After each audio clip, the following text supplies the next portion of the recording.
सद्बुद्धि, सन्मार्ग और कार्य का संकल्प देना। अडिग रहे विश्वास तुम पर, ऐसा अंतः कर देना। मेरे हृदय में आने में तुम्हें कोई संकोच न हो। हे गुरुदेव, मुझे नजरों से दूर कभी न होने देना। हे गुरुदेव, मुझे नजरों से दूर कभी न होने देना। मित्रों, ये समय जो है ये बड़ा महत्वपूर्ण समय है और यही वो समय है जब हम अपना भविष्य बना सकते हैं। अपना भविष्य बनाने के लिए ये आखिरी अवसर है। इसके बाद में जितनी मुसीबतें जिस प्रमाण में हमारी बढ़ रही है उस प्रमाण में हम फिर इसको कंट्रोल कर पाने में समर्थ नहीं होंगे।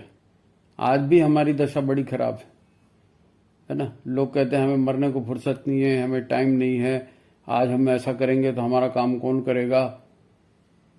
काम तो सब आप ही करेंगे, आप ही के करने से काम अच्छा होगा। यदि आप उस काम को समझ जाएं, आज के समय के महत्व को समझ जाएं और अपने आप को संयोजित कर लें तो आपकी मुसीबतें कम हो सकती हैं, आपके झंझटें, आपका काम कम हो सकता है और उल्टा आपकी क्षमता बढ़ सकती है नहीं। ये सपने जैसी बातें लगती हैं, लेकिन आप सोच के देखो अभी कंडीशन क्या है। लोगों को किसी काम के लिए बोलो तो अरे यार हेल्थ तो चाहिए, लेकिन हमारे पास समय कहाँ है। एक संडे मिलता है, वो संडे में भी पूरे हफ्ते भर के पेंडिंग काम निपटाने पड़ते हैं। कैसे करें, हमारे पास तो टाइम ही नहीं है, फुर्सत ही नहीं है। तब ये परिस्थिति सुधरेगी कैसे। अरे जीवन है तो इसमें खुशियां आनी चाहिए ना। तो ये खुशियां आएंगी कैसे। कुछ बातें हैं जिनके तरफ हमारा ध्यान कम है, उधर ध्यान देना पड़ेगा हमको, है ना। पहली बात तो यह है कि हमें समय के साथ चलना पड़ेगा। हम समय के साथ नहीं चल रहे हैं। दूसरी बात, ये विज्ञान का जमाना है और हमें वैज्ञानिक लाभ की बातें जिनसे हमारा संबंध है, हमारा मन का विज्ञान, हमारे शरीर का विज्ञान, समाज का विज्ञान, पर्यावरण का विज्ञान, ये जो विज्ञान की बातें हैं, विज्ञान युग है तो हमको जानकारी होनी चाहिए ना। लेकिन हम बोलते जरूर हैं वैज्ञानिक वैज्ञानिक, लेकिन हमको कुछ नहीं मालूम विज्ञान का। और तीसरी सबसे महत्वपूर्ण बात यह है कि हम आज भी रूढ़िवाद और परंपरा में इसके अंदर बंधे हुए हैं कि जो नई खोजें हो रही हैं, जो नए विश्लेषण आ रहे हैं सामने में, उसको भी स्वीकार नहीं कर रहे हैं। और सदियों से होते आया है जी, हमारे यहाँ तो करते आए हैं जी, उसी हिसाब से काम कर रहे हैं। तो ये समय के अनुकूल चलना नहीं हुआ। मुसीबतें समय के साथ आ रही है, बढ़ रही है, परिस्थितियां बदल रही हैं, तो उस हिसाब से हमको भी बदलना पड़ेगा ना। ये कहने से क्या होगा, मैं इतनी मुसीबत में पड़ गया हूं, तुम नहीं समझ सकते। तो बस हमारा तुम नहीं समझ सकते, तुम्हारा वो नहीं समझता, कोई किसी का नहीं समझ सकता और झगड़ते रहो, तुमने ऐसा कर दिया, तुमने वैसा कर दिया। तो ये समय ऐसा है कि हम सचेत हो जाएं। अभी हम सचेत हो जाएं तो हमारा काम सुधर सकता है, बढ़ सकता है, बढ़िया हो सकता है, जिंदगी बढ़िया हो सकती है नहीं। हम खुद मुसीबतें बढ़ा रहे हैं तो ये मुसीबतें रुकेंगी थोड़ी। हम जब तक हम बढ़ाते रहेंगे तो हमको बढ़ाना, कहां से मुसीबतें बढ़ रही है इसको तो हमको समझना पड़ेगा ना। गुरुदेव ने कहा था मनुष्य अपने भाग्य का निर्माता आप है ना। उनका स्पष्ट निर्देश है कि अपनी मनस्थिति को बदलो तो अपनी परिस्थितियां बदलेगी। अब जो भी मुसीबतें हैं, तो जो तनाव है, जो समय की कमी आप महसूस कर रहे हो, तो सुख शांति आएगी कहां से, है ना। उसके लिए उन्होंने कहा सद्बुद्धि का उपयोग करो, सद्बुद्धि का उपयोग करो। लोग क्या कहते हैं वो सब छोड़िए, सद्बुद्धि करो, सत्कर्म करो। दूसरे के साथ वो काम मत करो जो आपको ऐसा लगता है कि मेरे साथ नहीं होना चाहिए। हम दूसरे के साथ बुरा करेंगे तो वो भी हमारे साथ बुरा ही करेगा ना। दूसरे से छल करेंगे तो वो भी हमारे साथ छल करेगा ना। तो परेशानियां ऐसे बढ़ते जाएंगी केवल अपना अपना देख के काम करेंगे तो। घर वालों में अलग कटकट होते रहती है, बाहर निकलते हैं तो बाहर का कंपटीशन तो और ज्यादा है। तो सबसे पहली बात तो यह है कि लोगों को देखकर जीना बंद कर दो। कौन क्या कहता है, कौन क्या कह रहा है, टीवी में क्या आ रहा है, पेपर में क्या आ रहा है, वो सब बाढ़ में जाए। वो टीवी पेपर वाले आपकी जिंदगी को सुधारने नहीं आएंगे। आप दुख तकलीफ में मुसीबत में रहोगे तो वो नहीं आएंगे। आपको विज्ञान के अनुसार, आपको समय के अनुसार अपना जीवन बनाना पड़ेगा। तब आपका समय बचेगा, तब आपका मन धन बचेगा और तब आपको मानसिक शांति भी मिलेगी, है ना। फालतू आडंबर छोड़ना है, लेकिन धर्म कर्म नहीं छोड़ना है। धर्म कर्म तो हमारा चलते रहेगा, लेकिन उसकी समझ विकसित करनी पड़ेगी कि क्या हमारे लिए फालतू है और क्या बंद करना है। तो फिजूल खर्ची, बिल्कुल पहली बात, फिजूल खर्ची बंद करना पड़ेगा, आडंबर बंद करना पड़ेगा। खोजिए आप हमारे साथ ये कौन सी फिजूल खर्ची हम करते हैं, कौन सा आडंबर करते हैं। और दूसरी महत्वपूर्ण बात है कि शारीरिक मानसिक स्वास्थ्य स्वस्थ रहेंगे, शरीर स्वस्थ रहेगा, मन स्वस्थ रहेगा तो दिमाग स्वस्थ रहेगा, तो अच्छी बातें दिमाग में आएंगी, अच्छे काम हो सकेंगे। और समय का प्रबंधन वो भी सीखना पड़ेगा। 24 घंटा टाइम सबका रहता है, उसी 24 घंटे में करना है तो प्रायोरिटी तय करनी पड़ेगी। क्या खाना है, क्या पीना है, कब सोना है, कब जगना है, किससे मिलना है, किससे नहीं मिलना है, कौन सी बात टालनी है, कौन सी नहीं टालनी है, इसके प्रति सजग रहना पड़ेगा। शरीर का विज्ञान और मन का विज्ञान ये समझे बिना हम इस शरीर से कैसे काम करेंगे, इस विज्ञान के युग में कैसे जिएंगे। अब ये विज्ञान का लाभ बाजार ने उठाया है, अब बाजारवाद चला रहा है पूरी दुनिया को, विज्ञापन के माध्यम से बाजारवाद ही तो चला रहा है। अब वो क्या करते हैं बाजारवाद में, ये ले लो, इससे आपको सुविधा होगी, ये ले लो, ये आपके हेल्थ अच्छा के लिए अच्छा है, ये ले लो, इससे आपका मनोरंजन बढ़िया होगा, आप इस चैनल पर जाओ, आप ये खरीद लो, आप वो खरीद लो। सरासर बेवकूफ बनाते हैं और हम बनते भी जाते हैं, क्योंकि सामने पड़ोसी ने कर दिया, सामने वाले ने कर दिया, अरे आजकल इसके बड़ा चलन है, हम तो बड़े प्रगतिशील हैं, हम तो ये काम कर रहे हैं। क्योंकि हमें जल्दी है, हर चीज की जल्दी रहती है, हम तो जानकारी लेना ही नहीं चाहते, सीखना ही नहीं चाहते। जानकारी लेने और सीखने के बजाय हमको ऐसा लगता है कि चलो पैसा फेंक दो और काम हो जाए हमारा, क्योंकि काम करना भी नहीं चाहते। आलस्य में मजा आता है, टीवी देखने में मजा आता है, छोटे छोटे काम भी है हम खुद नहीं करते, हर जगह पैसा फेंको, रेडीमेड चीज लाओ और रेडीमेड चीज खाओ और रेडीमेड। अरे भाई, बेचने वाले का तो लाभ हो जाता है, वो हमारी अज्ञानता का और हमारा आलसीपने का भरपूर लाभ उठाता है और फंसते हैं हम, दोहरा नुकसान होता है हमारा। उनके माल की गुणवत्ता अच्छी नहीं रहती, पोषक तत्व अच्छे नहीं रहते और हम उसी को खरीदते हैं, खाते पीते हैं, अपना शरीर खराब करते हैं, बीमार हो जाते हैं, फिर पैसे भी खराब करते हैं। अस्पताल, डॉक्टर, टैक्सी भाड़ा, दवाई, इंजेक्शन, ये टेस्ट वो टेस्ट, है ना। शरीर का भी नुकसान, पैसे का भी नुकसान, समय का भी नुकसान, सब नुकसान। क्यों? खाली दूसरे की देखा सेखी करना इसलिए, अपने आप को मॉडर्न दिखाना इसलिए। अरे भाई, इन सब से कैसे जिंदगी चलेगी? ऐसे में कभी मुसीबतें परेशानी कम हो ही नहीं सकती। अपने आप को आधुनिक दिखाना, अमेरिकी दिखाने के चक्कर में शारीरिक श्रम भी नहीं कर रहे हैं, शरीर भी बेकार हो रहा है, पसर रहा है यहां से वहां तक। मोटापा तो सबसे बड़ी बीमारी है आज की। ये समय के साथ चलना नहीं है, समय के साथ चलने में समझदारी है। आप जानते हैं आपका शरीर काम करने के लिए बना है ना। तो काम करने के लिए क्या वर्कआउट करके जिम में पैसा देना जरूरी? घर में काम नहीं कर सकते। इमरजेंसी में उपयोग करिए मशीनों का, लेकिन आप जहां तक हो सके शारीरिक श्रम करिए। लिफ्ट से क्यों जाते हैं? सीढ़ियों से जाइए। हर चीज के लिए आप मशीन का उपयोग करेंगे तो आदत आपके काम की बनेगी कहां? बिना गाड़ी के, बिना स्कूटी के तो कहीं जाना होता ही नहीं, पैदल चलना होता ही नहीं। यदि आपको अपने शरीर की गुणवत्ता बढ़ानी है तो उसको ठीक से समझो। यदि आपको मूड को, मन को ठीक रखना है तो मन क्या होता है, मन कैसे काम करता है, उसको भी सीखना पड़ेगा। ये बाजारू विज्ञापनबाजी से आप खाली पैसा खर्चा करते रहोगे, फिर पैसा कमाने के लिए घर से बाहर रहोगे, आना जाना करोगे, पूरा जीवन ट्रैफिकिंग में चला जाएगा और आप शांति से बैठोगे ही नहीं, तो जीवन का आनंद कहां से आएगा जी? खुशियां कहां से मिलेगी? पैसे बचाना और पैसे कमाना ये एक समान है। और पैसे बचाना सोच समझ के काम करेंगे तो पैसा बच जाएगा ना जी। उसके लिए कमाने के लिए घंटों लाइन में लग के इधर उधर जाने की जरूरत थोड़ी। फालतू चीजें खरीदने के लिए चले जाएंगे बाजार में, वो मॉल में चले गए, बाजार में चले गए, जो नहीं भी चाहिए वो भी खरीद के लेके आ गए। घर में फालतू चीजें बढ़ती है तो घर में निगेटिविटी बढ़ती है, उससे निगेटिव ऊर्जा बढ़ जाती है। फालतू बिना मतलब के ठस ठस सामान भरा है। और फिर EMI क्या बोलते हैं उसको, उधार लेके खरीदने वाला। किस्तों में खरीदो, ये गाड़ी किस्तों में, घर किस्तों में, मशीन किस्तों में, मोबाइल किस्तों में, न जाने क्या क्या सब चीज किस्तों में। और फिर वो किस्त पाने का टेंशन। अरे ऐसे में परेशानी कम नहीं होगी भाई। बड़ी अजीब स्थिति हो गई है। घर के लोगों के साथ बैठ करके बात करना ये तो होता ही नहीं है।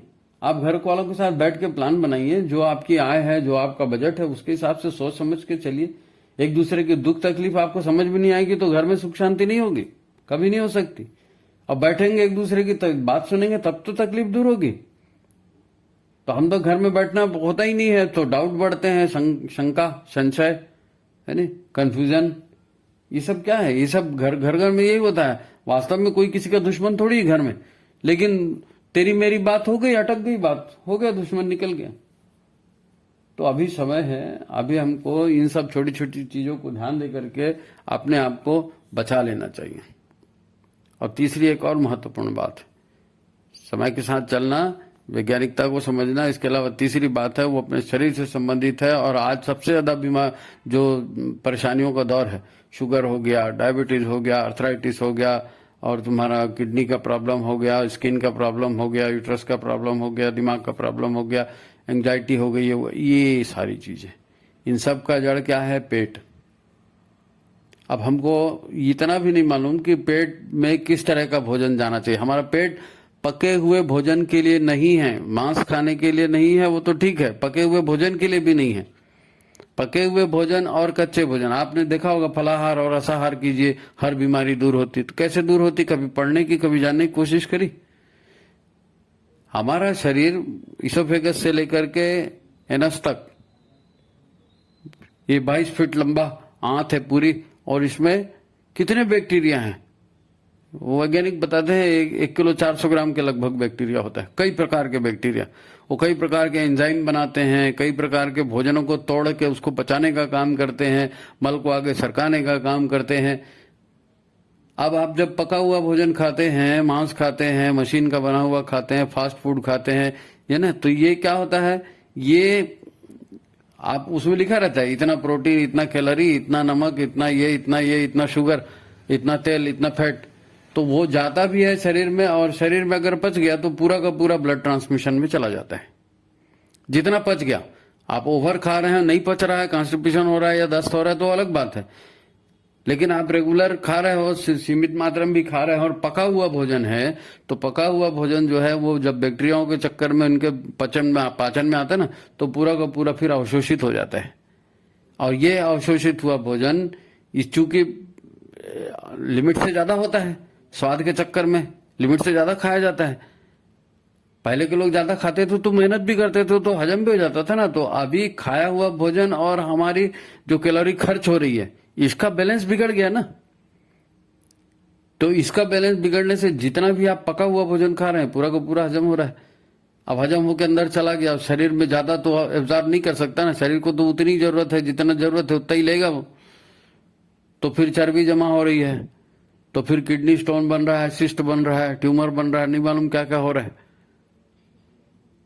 तो इन सब से बचा जा सकता है। कच्चा आहार खाएंगे, सलाद खाएंगे, फल खाएंगे, जूस खाएंगे, हरी पत्तियां खाएंगे, यानी आपका कुल भोजन, मान लीजिए आप एक व्यक्ति 70 किलो का है तो 700 ग्राम की उसकी डाइट, 70 किलो का वजन है तो 700 ग्राम उसकी डाइट। अब ये 700 ग्राम में आपको कम से कम 400 ग्राम हरी पत्ती, हरी सब्जियां और फल और सलाद ये होना चाहिए। 700 ग्राम में 400 ग्राम। बाकी फिर आप दाल चावल या रोटी सब्जी जो भी खाते हैं वो बाद में खाइए, लेकिन इतना अगर होगा तो ये जो आपके अंदर के जो बैक्टीरिया और जो आपका पाचन तंत्र है पूरा, वो पाचन तंत्र जो है भोजन को व्यवस्थित करने में उसकी मदद होगी। अनवांटेड चीज को वो निकाल देता है, मल के बाहर कर देता है, आपके शरीर में ज्यादा जमा होने नहीं देता कच्चा भोजन रहेगा तो पक्के और कच्चे भोजन का भी एक संतुलन बनाओ। कच्चा ज्यादा ज्यादा आधा आधा कर लो कि आधा कच्चा और आधा पक्का भोजन।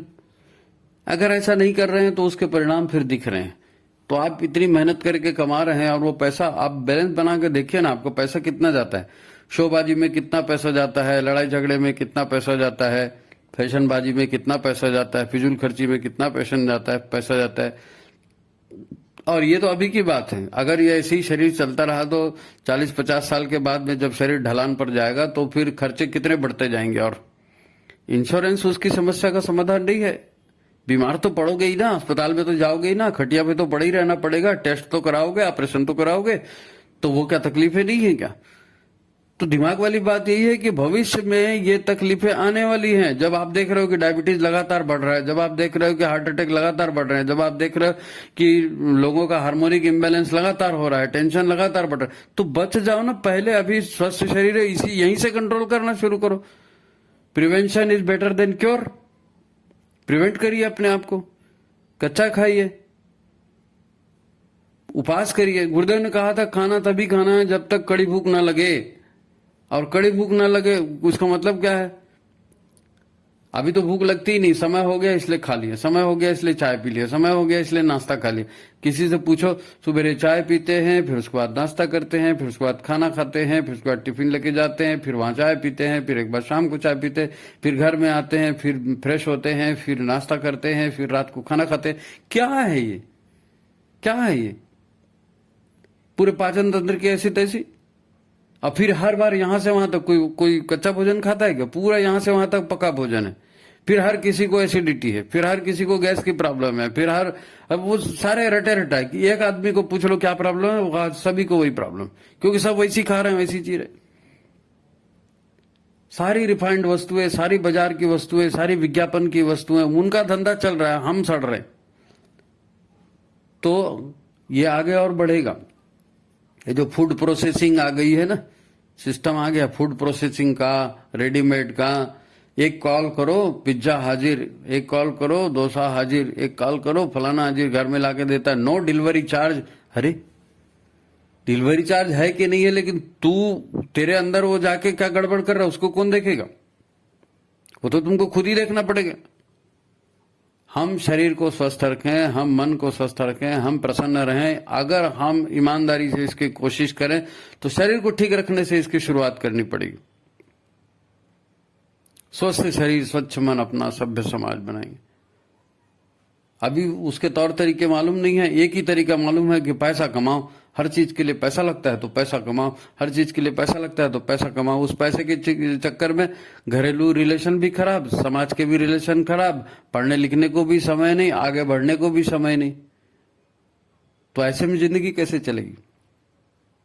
अभी भी समय है, अभी भी समय है।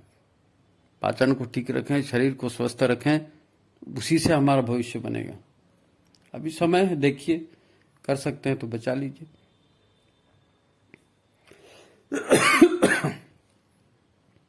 बातें कहने की नहीं है, बातें करने की है। आप जब करेंगे आप खुद महसूस करेंगे शरीर कितना हल्का फुल्का होता है, मन कितना प्रसन्न होता है। दूसरे की सेवा करके, लोगों का काम करके, उनके आशीर्वाद लेने से क्या मिलता है, जरा अनुभव करके देखो ना इसको, बहुत प्यारी चीज है। ठीक है, गुरुदेव ने जैसे कहा है ना, कड़ी भूख लगे तभी खाना, फलाहार करना, रसाहार करना, सद्बुद्धि, सन्मार्ग, कार्य का ये सारी चीजें हैं, ये व्यवहार में उतारने की है भाई। ये अभी भी समय, इसको उतार लो, नहीं तो पागलपन के सिवाय कोई काम होने वाला है नहीं। हर चीज का मशीनीकरण, इंसान भी मशीन बन गया ऑलरेडी। भावनाओं की कहीं पर पूछ परख नहीं होती। मनुष्य का जीवन खत्म हो गया, मशीनी जीवन हो गया। तो इनसे बचना है तो अपने आप को बचा लो। तो ठीक है, देखिए जैसा बन पड़े, है ना। गुरुदेव का संदेश तो यही है। मित्रों, आप अपनी परेशानियों को लिख भेजिए। आपको ये आर्टिकल कैसा लगा, ये एपिसोड कैसा लगा, कमेंट बॉक्स में जरूर लिखिए। आप कमेंट करेंगे तो आपके रुचि के अनुसार नए वीडियो डालने में हमें सुविधा होगी।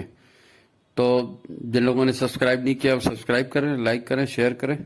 आज की बात यही समाप्त। नमस्कार।